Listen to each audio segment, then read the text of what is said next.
যে পলাশবাৰী সমষ্টিৰ এই RB খেলপথাৰত অসমৰ যশস্বী মুখ্যমন্ত্ৰী ডক্টৰ হিমন্ত বিশ্ব শৰ্মা দেৱ কাইলৈ পদাৰ্পণ কৰিব, নিৰ্বাচনী ভাষণ ৰাখিব তেখেতে। পলাশবাৰী প্ৰতিটো বুথৰ মানুহ উৎফুল্লিত হৈ আছে তেখেতক লগ কৰিবৰ কাৰণে। আমিও প্ৰস্তুতি সম্পূৰ্ণ কৰিছোঁ।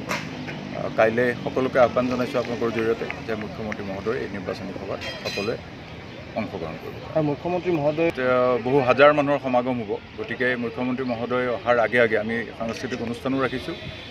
ইয়াত পলাশবাৰীত যিহেতু আমি বিভিন্ন জাতি জনগোষ্ঠীৰে আমি আছোঁ আৰু আমাৰ লগত ৰাভা যৌথ মঞ্চ আমাৰ লগত জড়িত হৈ আছে, সকলোৱে জানে। গতিকে আমি জনগোষ্ঠী আৰু ৰাভা জনগোষ্ঠীৰ এটা নৃত্য, এটি ৰাজবংশী আমি এটি নৃত্য থাকিব, বিহু থাকিব আৰু লগতে অসমৰ জনপ্ৰিয় কণ্ঠশিল্পী ভিঘু কাশ্যপ।